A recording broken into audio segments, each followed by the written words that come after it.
Well, tonight we get the rare treat of two authors for the price of one. Philip Kerr has won an RBA International Award for Crime Writing and the British Crime Writers Association's Ellis Peters Historic Crime Award, among others. And he's here to share with us his latest novel in the Bernie Gunther series, The Lady of Zagreb. James Grady has a few awards under his belt as well, including the Raymond Chandler Award. And he was here not long ago to discuss his latest novel, The Last Days of the Condor. So please welcome Philip Kerr and James Grady.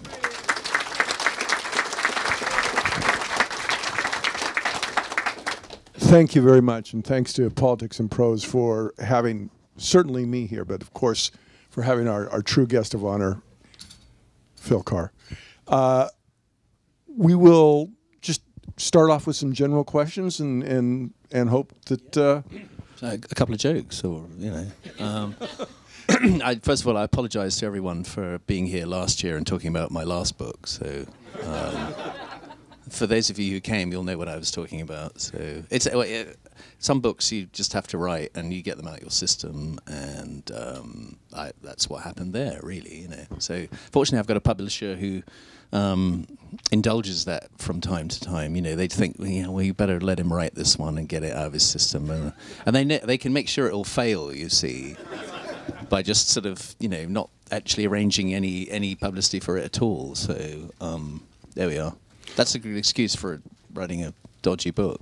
Well, speaking of things in your system, I wonder if you could talk a little bit about what it felt like at that moment when you realized there was this completely original individual named Bernie slouching into your life and coming into your work in a very prominent fashion. Could you kind of take us back and talk to us about that inceptive moment? Well, at the time I started writing this, which was way back in the mid-1980s, I was employed as a copywriter at Saatchi & Saatchi, and so writing about a sort of temperamentally unemployable, awkward squad guy was really just kind of almost semi-autobiographical, really. It felt like a kind of Gestapo anyway, working in advertising in those days. In all, you didn't have to wear a uniform, but in all other respects, it just felt, like a kind of really awful dead end for me. So I could draw on that. And the other good thing was, I remember writing a lot of it in the office, which, because that's why we were talking about this earlier, and I was saying, well, that's actually why so many novelists have been copywriters. It's because. I hope I'm not sort of insulting too many advertising men here, but I mean, a lot of the stuff you get asked to write is kids stuff, really. I mean, a 30-second toilet paper commercial shouldn't take you that long, really. So, I mean, in my case, it took, I used to sort of knock it all out on a Monday morning, and it would give me the rest of the week free for my work. And the appearance of being busy on a company mission at the same time. Oh yeah, I mean, as long as you were typing something, they didn't seem to mind really what you were typing actually. So I mean, Bernie was it was him contra mundum, and that was really very much the way I used to sort of think of myself. Throughout my entire 20s, I burned one good career after another. I started out as a lawyer. I was briefly an academic, teaching law. I remember there were 4 girls in my little seminar group, and I'd slept with 3 of them, which is that's very unprofessional now. I think. And one used to bring legendary. Yeah. One used to bring her knitting actually. And she'd do her knitting like one of those tricoteurs at the side of the guillotine, Or nervously, what would she be knitting to Well, I mean, fortunately it wasn't booties, but but she every time I asked her a question about some important legal philosophical thing that we've been studying, she would just laugh and she'd say, "I can't take you seriously." And so, yeah. Well, clearly the audience here tonight is going to take you very seriously. There hasn't been a bit of mirth or a response from them. And Absolutely not. will probably carry on in this same somber tradition. And in an attempt to do that, I want to go to your latest work, if I could, and ask you a couple questions from that. About halfway through this novel, Bernie notes that one day in the future, the dead would speak from the past about what is being done here in the present. Bernie's tales are all, for the most part, set either within the actual horrors of the Nazi regime or dealing with the legacy thereof in some of the later adventures he has. Given that's the case, what are the dead from the past saying to us about the present now, especially from this past with Bernie's and the Nazi horrors? Well, it's impossible to go to Germany without thinking of the Second World War. That's my own feeling. It's impossible to go to Berlin and not think of the Nazis. It's certainly impossible to go to Munich and not think of the Nazis, because there's so much of the Nazis left to see. Berlin is kind of slightly different in that what there is kind of ruined, apart from the Luftwaffe building, which is now the Ministry of Finance. And in Munich, of course, there's quite a lot to see. You can, for instance, you can go and have dinner at Hitler's favorite restaurant if that's what if the ball you're into, the game you're into, which is an Italian restaurant called the Osteria Bavaria. I recommend it, by the way. It's jolly good. Hitler was very fond of pasta, and the Osteria Bavaria never used to make him pay his bill. Which is probably the other reason why I like going there. So, and probably why it's still standing. Yeah.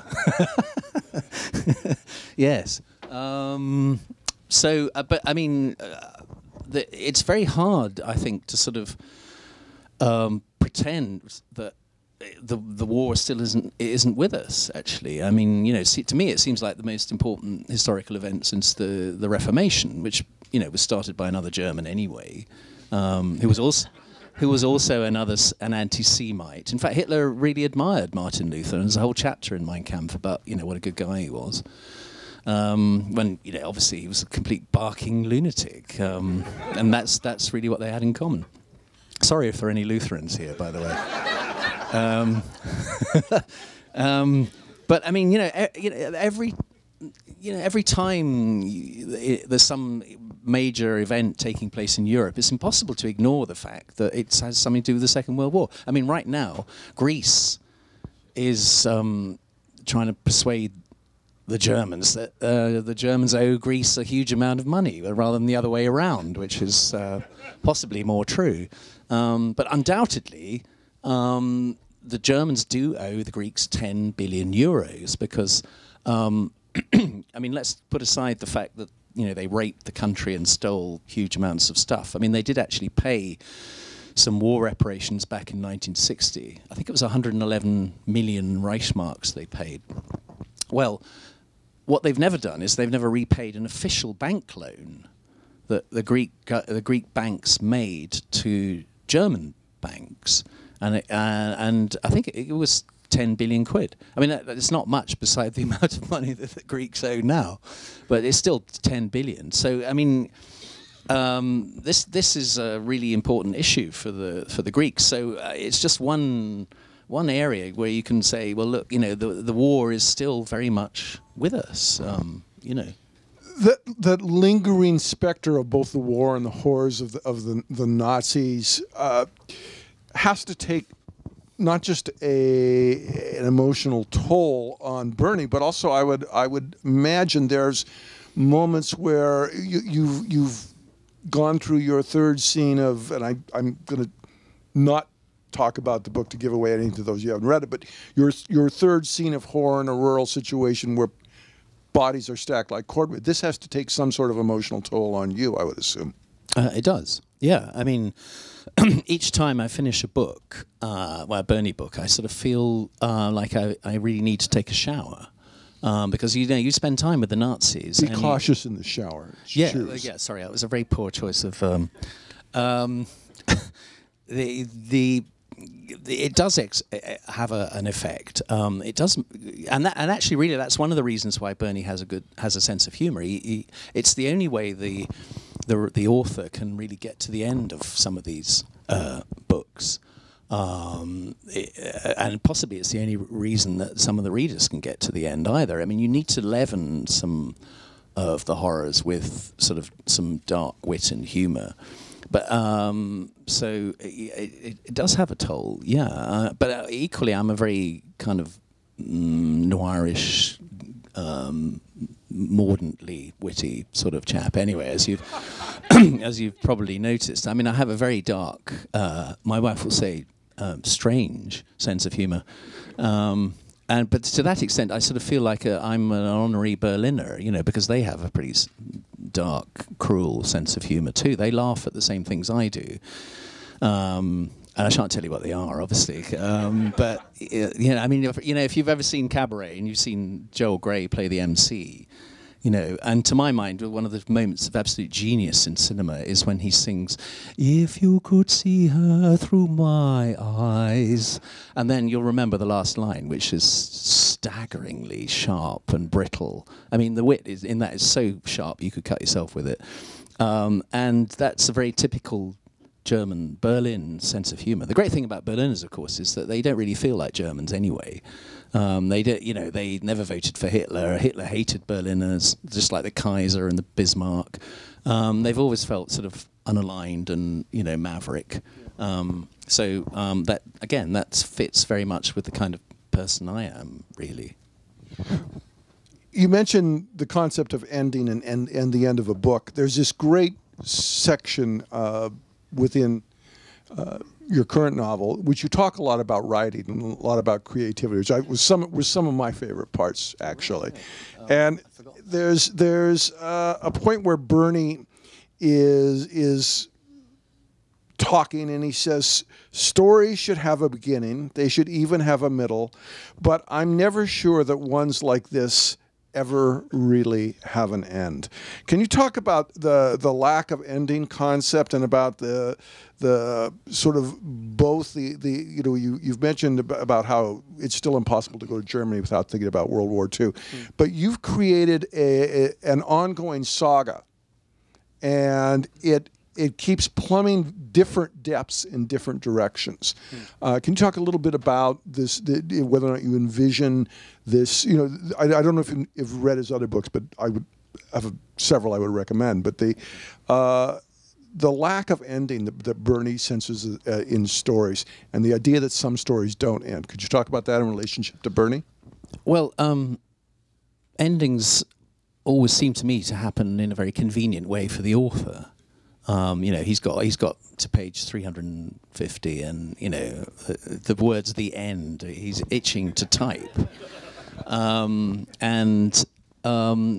never really think about that. I sort of think, I kind of think, well, the ends to stories often occur many years after the event, the original events. You see, that's not something you understand when you're in your 20s or your early 30s. And when I first started writing, it's not something I understood either. But now I'm much older, I realize that, yes, stories can span several decades, and usually do. I mean, it's like, you know, you meet a girl you haven't seen for years, and something happens, and that's how real life works. But you mentioned that there's a novelist in this. Yes. It always fascinates me when I find a real character who's involved, who was a writer, because it means I can, frankly, take the piss out of novelists, actually. And the guy in this was a real person. Was actually originally a best-selling Swiss crime writer, but he was also a spy. He worked for the Swiss intelligence service, and he was involved in Switzerland's attempts to persuade the Nazis that the Swiss neutrality would be fought for very fiercely indeed. So it just meant I could set up a couple of scenes when Bernie sort of looks pityingly at one of his books and and as I have experienced myself when I've met detectives and cops, and you tell them what your plot is, and they look rather disappointed, actually. In fact, I remember the last novel I wrote, which was called Prayer, which was partly set with the FBI in Houston, and I remember describing my original plot to this guy, and he then got his pen out, and he looked at the piece of paper I'd given him, and he started just crossing stuff out. Actually, saying, "Well, it would never happen," and no, you couldn't do that.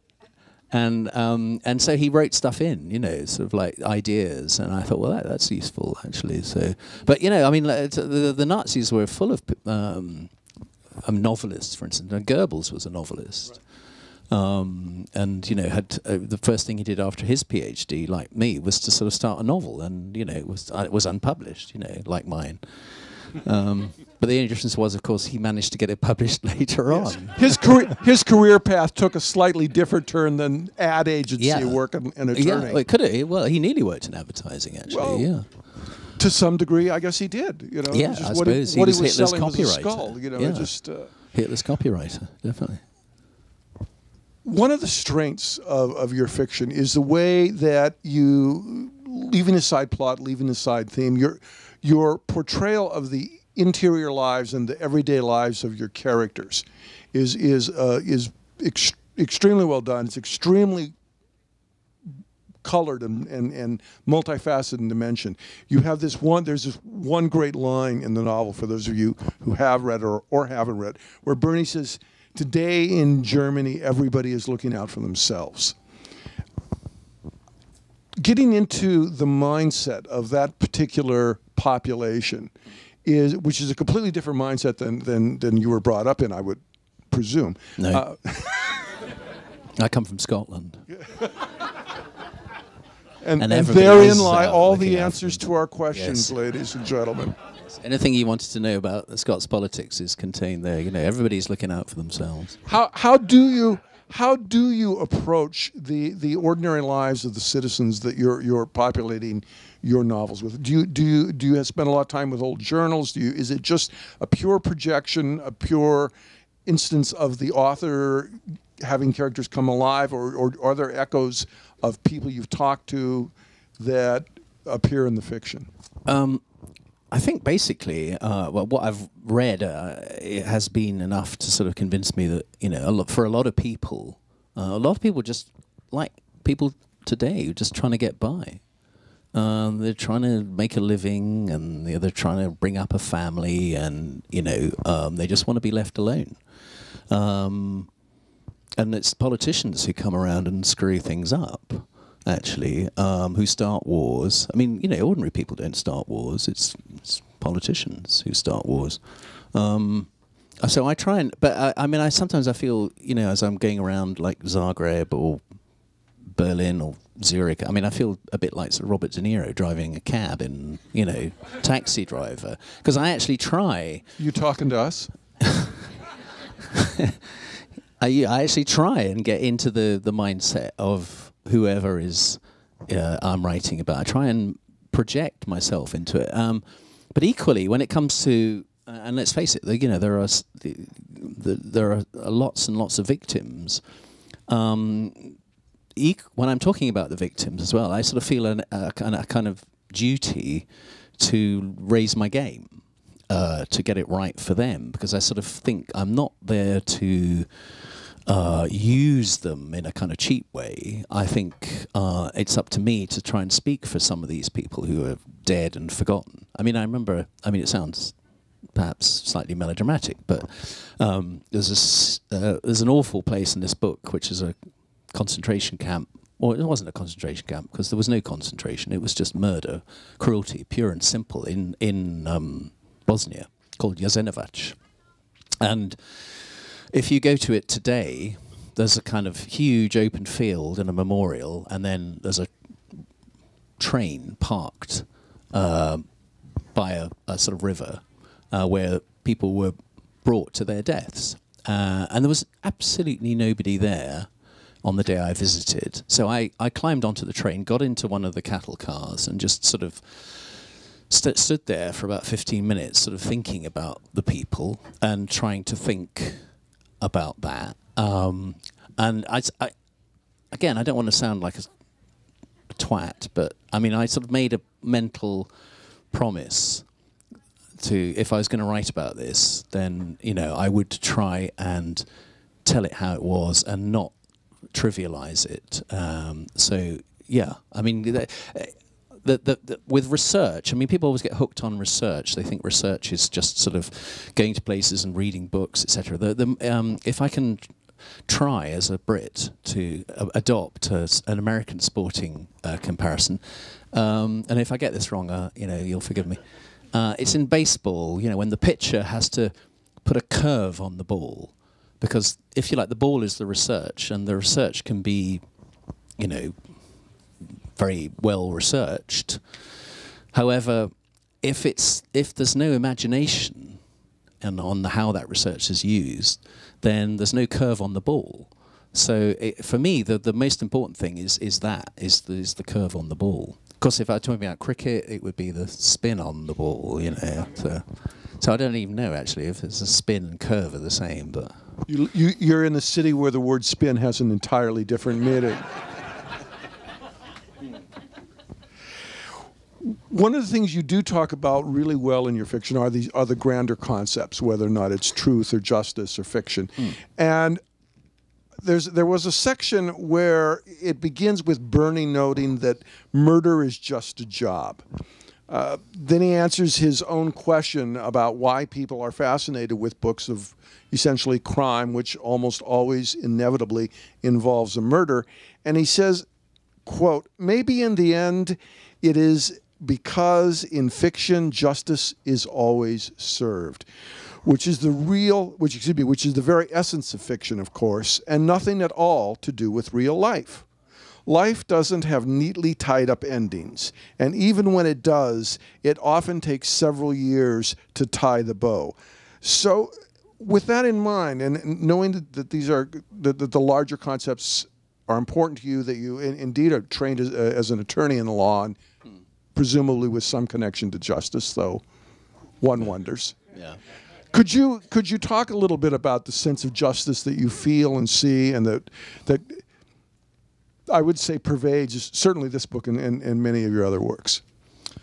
Ooh, justice. Well, I mean, you know, I always come back to one line in Apocalypse Now, which is one of my favourite films, and Captain Willard, played by Martin Sheen, is being transported up the Mekong River to kill Kurtz, and he has this file, and it's full of pictures, and then, you know, and he remembers what the guys back in Saigon had said, and they said, look, Kurtz has gone off the reservation and he's started killing people, he's a murderer and we want him dealt with. And he comes out with this fantastic line. He says, look, you know, charging people with murder out here was like handing out speeding tickets at the Indianapolis 500. And that's kind of how Bernie feels about justice and the law, because, you know, he's been brought up to believe that murderers should be caught and prosecuted and probably, you know, executed too, but given it was the 1930s.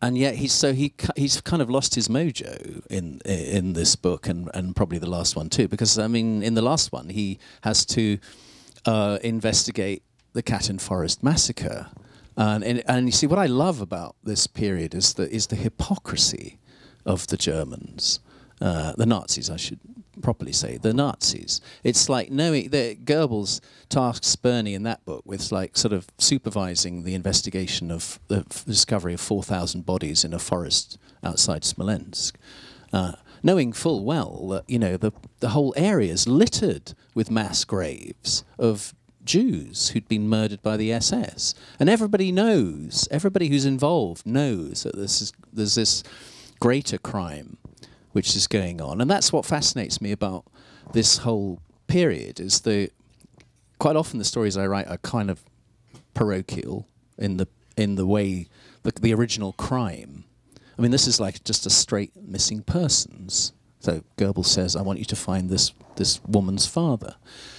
But of course, it's what's happening in the background that gives it the operatic echo. That means the auditorium that you're working in is so much bigger, and the echo is so much louder. And I sort of kind of think, well, you know, I often get sort of, and I don't mean to be sort of conceited here, but I do often get compared to Raymond Chandler, and I think, well, I'm luckier than him in the sense of the material I have to work with, because all Chandler had to work with were a few corrupt DAs and some, you know, dodgy mayors and a casino owner or two who was, you know, greedy and a murderer. And you know, and also famously he said, when I run out of inspiration, you know, I have a guy walk in with a gun in his hand. Well, I have somebody from history. I have some of the worst people in the world who can walk through the door. I can have Goebbels walk in instead of a guy with a gun in his hand. I just feel that I have the chance to be able to say a lot more than just your average crime novel. I mean, I don't read an awful lot of crime fiction for that reason. I just don't feel that, you know, it doesn't satisfy me in the sense that it's able to say anything. Well, that leads to another question. You have a wide variety of works you've published. You're fiction. You've been a journalist. I've never read your children's literature. I'm sorry, but you know, there's this difficulty in sticking a label on you. I happen to hate labels and genre labels, although we all use them. It's a good way to find where the books, you know, by authors sitting in front of you tonight might be shelved in a bookstore. Do you have a sense of yourself under any kind of label? I was pleased to find out that in France I'm considered a noir novelist, which felt wonderfully appropriate for me. I don't know. Do you have any sense of how you would categorize you in the whole? I mean, not a crime novelist, but... Well, the French think of me as a political novelist, sometimes a historical novelist, and really that's kind of the way I look at these novels. They're more about politics than they are about crimes. Bernie's not a particularly good detective in a way, because he doesn't. There's not an awful lot of solving goes on. There's a lot of happening that goes on. Things happen to him, rather than, you know, he gets to sort of sleuth and, you know, clues and things like that. I mean, I give a stuff about clues mostly. I'm not, you know, clues don't interest me, and labels don't interest me either. I mean, I always wanted to write books the way Stanley Kubrick directed movies, which is that, you know, he does, you know, Strangelove, and then he does, you know, 2001. And then he does The Clockwork Orange, and then he does Barry Lyndon. They're all completely different, and it seems to me that that's what I would like to be. Is if it doesn't sound too grand, is an auteur, you know. But I mean, occasionally I write things that I really want to write. Rather than things that actually people expect me to write, and that's a really hard task for a publisher to deal with, because and also, you know, in this day and age, you feel an obligation to try and support the publisher too. And I'll tell you the absolute truth is that each Bernie Gunther novel I write, I don't want to write it at all. Each one I'm you know, about to start another one. And I know that I've got to. I mean, if Chandler talks about the mean streets of the character, it's the bloody author who's got to walk down the mean streets, you know. Because believe me, it's no picnic, you know. If you've got to go to Zagreb, hotels are not very good, and I'm facing the prospect of having to go to Kaliningrad this summer. And you know, he's been to Kaliningrad, obviously. But really what happens is that I find one thing that awakens my sensibility to the whole idea. It's like history comes and says, I know, look, I know you're reluctant to sort of put this character's hat on again because it is wearing, but it's all right. And the history comes and leads me by the hand to the story, and within usually a few weeks, I've sort of got in the groove and I'm back in and I'm feeling the interest again, and I'm excited about it. But each time, I ask myself, have I already written too many? And I think if you're any kind of, thank you. Well, if you're any kind of a writer, an artist or whatever, you should always ask yourself this question, should I stop? Because, because you can't get the spin on the ball that time. Well, yeah, or is it artistically worthwhile?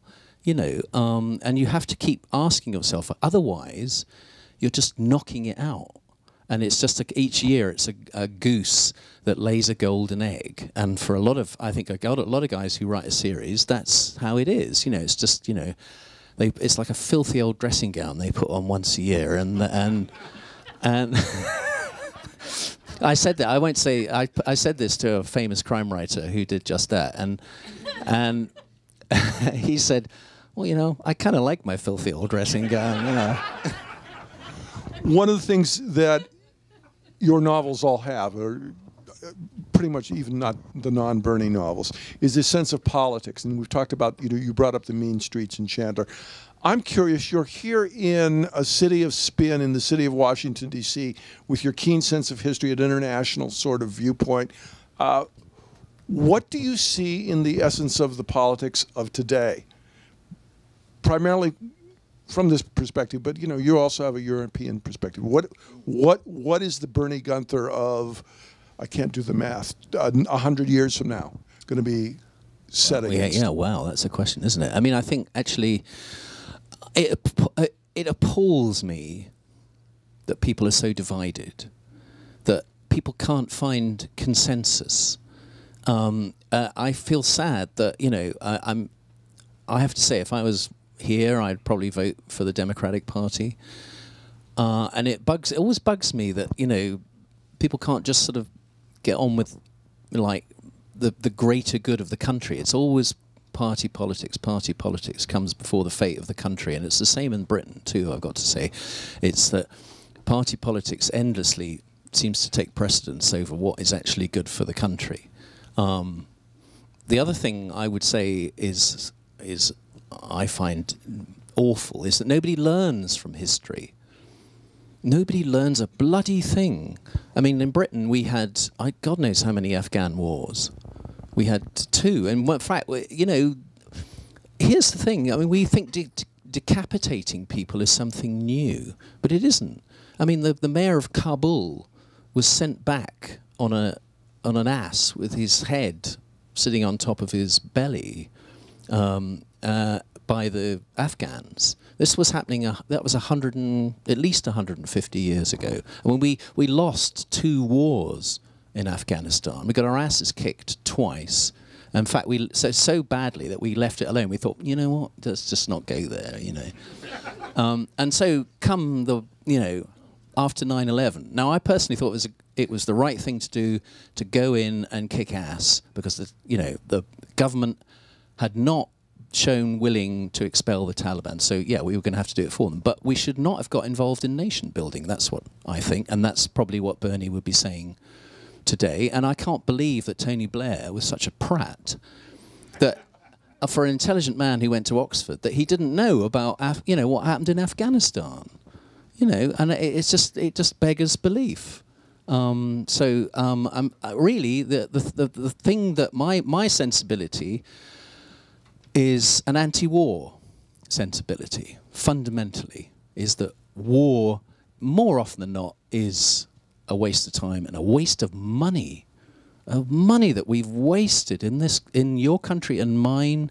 I mean, you read about figures, it's trillions of dollars, and it means nothing until you actually say $30,000 for every family in America has been spent on the war. And yesterday I was driving from, or maybe it was the day before, from Philadelphia station out into Westchester or something like that. There were potholes all over the roads. And I thought, Christ, I bet there aren't potholes on the roads in flipping Kabul. I mean, you know, what is the point of spending money on this bloody country thousands of miles away, you know? And so Bernie Gunther's sensibility would, sorry, this is a rambling political answer, but you know, we're here to hear you ramble. Right, well, that's what he would be rambling about. He'd be sort of bitter about, you know, what a waste of money, what a waste of life, what a waste of energy. And young men who've lost limbs. I find that the most, I mean, a lot more people would be dead, but for the excellence of, you know, doctors and med triage and all. It's the guys, these are the guys I feel awful for. It's the guys who've got, you know, lost legs. Young men who've now got to spend the rest of their lives. And you thought after the First World War, this could never have happened again, surely, that we would have a maimed generation. And really, you know, people ask me often about the causes of the rise of Nazism. And if I had to pick on one thing, it would be the brutality of the Great War. The fact that life was treated with such cheap abandon by our rulers, by our governors. And that men came back, you know, with, you know, maimed. And I just feel that if you had to pick on one thing for why we're maybe in the situation we're in now, with sort of loonies like ISIS, who, you know, their cruelty is disgusting. But, you know, the cruelty we've inflicted on ourselves, on people who have been sent. You might have just flipped the mic off. Oh, right, well, there you are. Well, There we go. That's probably a good moment to stop. actually, I want to say that the consensus of the city you're visiting now, that you were talking about, is, of course, that you are one of our favorite authors. We really appreciate having you here. Before I turn you over to your fans for their questions, ominous. Yeah. well, you know, I'll be standing by and sure to hold your coat if things should get difficult. Before they get a crack at you, is there anything you would like to say or add to what we've done? I just did. By the way, I'm standing for office. I'm announcing my candidacy on Sunday. Or the pack will be forming shortly after we adjourn here. No, anything you would like to? Nothing at all, except I'm really, I'm happy that I've been asked back here. Frankly, you know, there's only one thing worse than doing an American book tour, and that's not being asked to do an American book tour. And actually, this place that makes it all seem worthwhile, because this is, frankly, this is in a book I wrote. This shop is actually a scene in a book I wrote, because I think it's such a good shop, and it's, you know, I'm licking you, you know, obviously. But it's such a good audience too. It's you know, it's one of the most literate audiences anywhere, and believe me, I know. Well, you'll all be sitting in the book where you are sitting exactly now. So please try to remember that. We'll go to questions now, and We have about 15 minutes. Please come up and use the microphone. So come on up, please. And if you have your hand up, walk right up to the microphone. That's what it's for. Right. Some of them were really very profound, actually. Yeah, all right, sir. Yeah. Okay. Let's go back and forth. Okay. Yes, sir. Question is, are there any TV or movie shows planned about Bernie Gunther? And if so, or just hypothetically, who would you like to see play Bernie Gunther? Well, because this character has occurred over such a long period of time, it's changed every decade. So when I first started writing, there was an actor called Klaus Maria Bandauer, who was in a wonderful film a German film called Mephisto. He's a sort of impish, very cheeky-looking actor who's got so much insolence in his face, and I always loved him. So he would have been one contender. There was a while when, and I know this will sound unlikely, but when Arnold Schwarzenegger was keen to acquire the film rights. I'm not making that up. So Big Arnie would have been a great, but well, at least he speaks German, you know. But right now, the person I would be my dream casting would be a Michael Fassbender. because he's Irish German, he's good looking. So I think a lot of the women would agree that he's a sort of manly, but also quite sexy too. You know, I mean, I don't want guys who are too muscular, who are too sort of thuggish. You know, so he'd be and he's also a brilliant actor, and he's got that sense of humour. He's got that little glint in his eye, and I think that's absolutely essential. So that's my dream casting. Well, there's always talk of, you know, one film company or another acquiring them, and you know, it's a kind of mire at the moment, you know, sort of separating out possibility from likelihood. That's a sort of very T.S. Eliot way of wriggling out of an answer. Yeah, in reading the Gunther books, I've always been struck by the texture that you are able to impart to the stories, especially in terms of the history and the detail. When I finish these books, I typically would like to find something that is in the category of notes or acknowledgments or something like that. And I have always been curious, at least in the editions that I've read, those things have never existed. And I would like to know something about your process in terms of getting the curveball research into the into the book the way you do, and also why you don't include it. Well, I sort of kind of think I do, actually, because at the end of every book, what I do is I put in something that I call the author's note.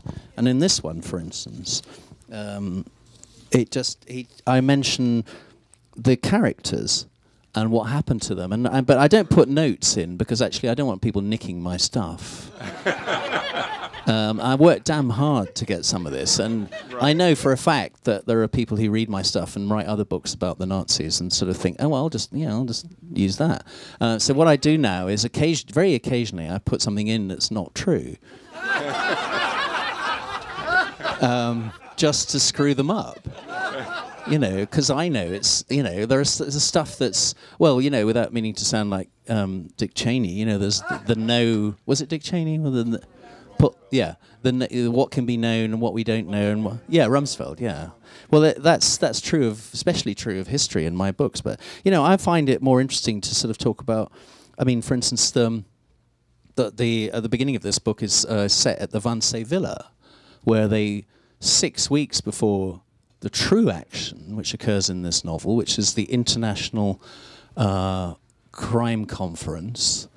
6 weeks before this takes place is the Heydrich's conference about, you know, how to murder Europe's Jews. I mean, you know, it strikes me as like, I mean, who needs notes really when you've got something as weird as the straight truth that, you know, Germany had the presidency of Interpol until the end of the war, and you know, they used this villa to have a conference on crime in Europe, you know, and you can't make that stuff up. So, but the poor man who owned the villa, whilst all this was taking place, had been prosecuted for defrauding the gas company and sent to prison, and was slowly being starved to death.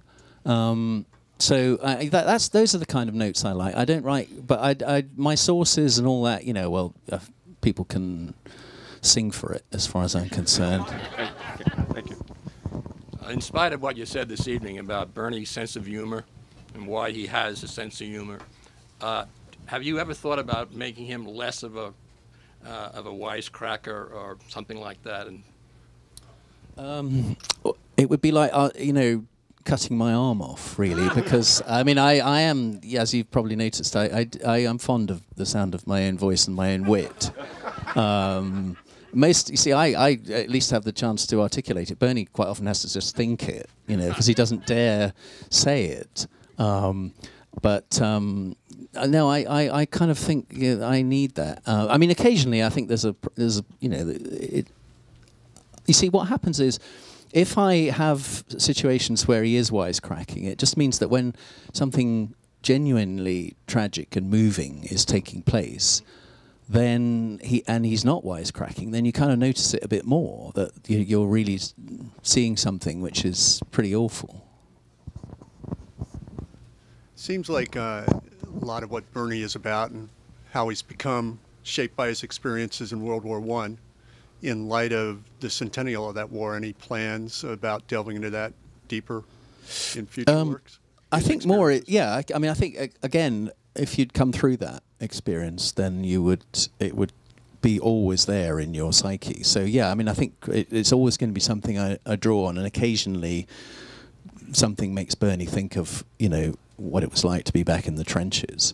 But you know, I mean, even from my own experience, though, I find out stuff. I mean, like I found out quite recently that my grandfather, he was he was very proud of his military service in the First World War, and he always said, you know, he was quote Cameron Highlanders, 2nd Battalion, all volunteers, and he joined up in August 1914, and he served right the way through to the end. Now, no, my mother, for instance, never knew, and none of us ever knew until quite recently, that actually 2 weeks after his brother was killed at the Battle of Mons, he petitioned and applied to join the Royal Army Medical Corps. And he spent actually 3 years in the Royal Army Medical Corps carrying stretchers, which was much more dangerous than being a soldier. And I think he never talked about this. And I think he thought it was somehow shameful because there were lots of guys who were in the Royal Army Medical Corps who were conscientious objectors, and I think he didn't want to be confused with being one of those. But I just think really he must have been so horrified by the death of his brother that he wanted nothing to do with killing anymore. I mean, I just mentioned that in the sense that I think that's the sort of thing that, you know, could easily, you know, influence a character. And I can't see how, having served in the First World War, it wouldn't, you know, really affect you for the rest of your life. Sir? I'd like to ask you a non-literary question. I went to Europe last fall and was in Berlin and stayed at the Adlon Hotel because of your books. Oh, right. I'm glad, yeah. They'll be delighted. For Bernie, but I couldn't find him. But I was quite actually disappointed. It was a lovely hotel and very, very lovely. But I guess it was rebuilt finally in '99 after 55 years, I guess, after we leveled it in 45. No, America didn't level it, no. The Russians did. Who did? The Russians? Russians, yeah. It was bombarded with artillery. Sorry, anyway, carry on. Okay. No, but I'm glad to know that. I don't have to beat myself for that. But I was so taken by your books and so taken by the ambiance, the creation of the ambiance of the hotel. I was wildly disappointed actually being there now.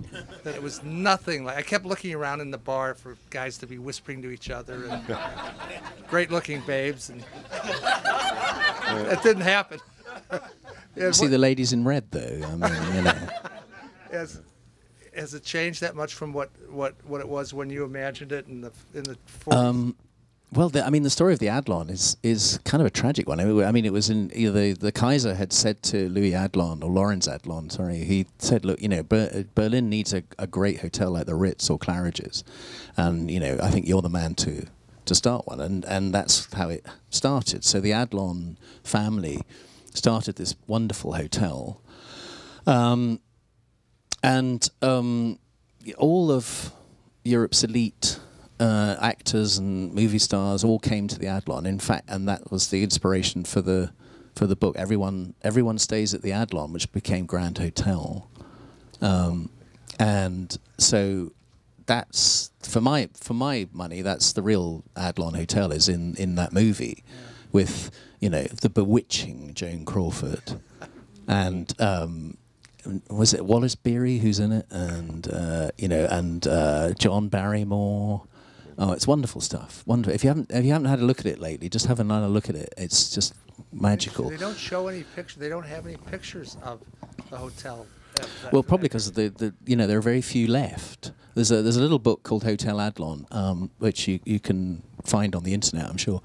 But the hotel was it had suffered a bit of RAF bomb damage. But it was mainly the Russian artillery, and in fact, the hotel kept going till about 1947, and it was kind of half destroyed, but they managed to keep it going. I think it was the maitre d' of the hotel who kept it going, because poor old Mr. Adlon was shot by the Russians. He'd been out at his family home at Potsdam, and he'd just come back from riding with his wife, Hedda, and he was wearing riding boots, and he had a little moustache, and he looked like, to the Russians, he looked like a German officer, so they just shot him. Oh. And God knows what they did to poor old Hedda. But anyway, there was an electrical fire in 1947, and the thing finally just burnt down by accident. And I'm not quite sure how they got the rights to the name back, but I have no problem sort of envisaging how it was and thinking of the atmosphere and all that, because whenever I'm in Berlin, I kind of see ghosts all the time anyway. And in fact, I took a party of French journalists to the Adlon quite a few years ago, and the plan was that I would give them a tour of Berlin. And the first thing they said to me was, I said, well, look, what do you want to see? And they said, well, we'd like to see the bunker. And I said, well, we can't actually see the bunker, but I can take you where the bunker was. So we walked literally around the corner from the hotel, and that's the great thing about the Adlon is, it's so close. And I said, well, you see this car park? This car park underneath is the bunker, and that blue BMW over there, that's just above Hitler's bedroom. And they took a picture of the blue BMW, which struck me as kind of wonderful, really, Gentleman there. Yeah. Thank you, sir. Thank you, Mr. Kerr.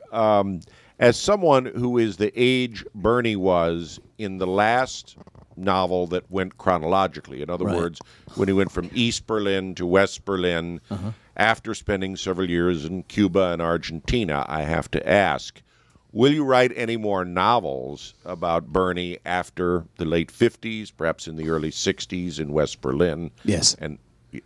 And you will have him age a little bit more, too. Well, I mean, like myself, tragically. What's been interesting, of course, is that, back when I was, in my late 20s, early 30s, it was unthinkable I could have a character who was, as I am now, nearly 60. It was unthinkable that I could have a hero who was 60, for Christ's sake, but now I am nearly 60. I think, well, no, come on, it's not that old, is it? And the older I get, the younger it seems, And there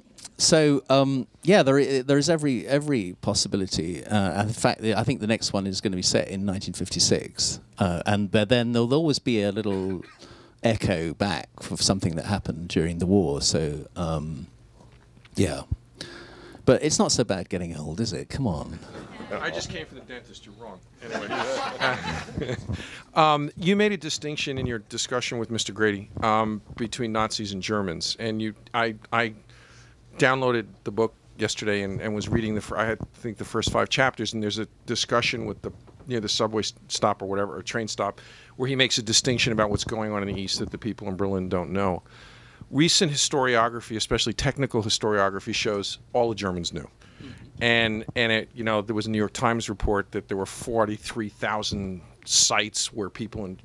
What is your opinion about how much the real people in the real world who now are turned into characters in Bernie's books, and I assume you're turning them into characters to make a point, but in the real world, what do you think a typical German, a typical Berliner, whatever, really knew what was going on?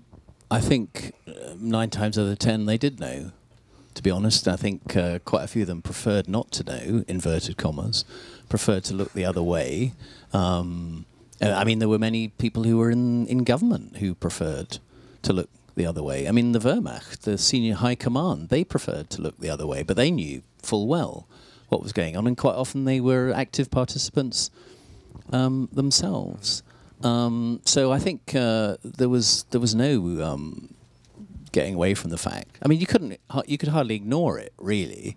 I mean, having said all that, I think the Germans are very good at. For instance, people were usually deported on trains quite early in the morning before anyone was out of bed. Yeah, and there's a scene when as you're talking about, a policeman who's sort of talking about them being resettled in a place where they're amongst their own kind. I think that's what you're referring to. And so Bernie feels obliged to kind of shatter his illusion about what's really going to happen to them. Well, I think, you see, I think lots of people would have done that. I think lots of people would have said, like, well, actually, you know, what really happens to them is this. Don't tell anyone. And I think people, but at the same time, I think people could hardly have believed it was possible. I mean, you know, even people who'd seen Auschwitz and told other people, you know, the reports went back to governments, and the governments didn't believe it, and they had to take pictures, and that's why camera crews came back in, so that people could actually believe it. Because if you hadn't got the evidence of it, no one would have believed it, really. Thank you. No, and then we stop right there, I think, yeah. Should we stop right here? Stop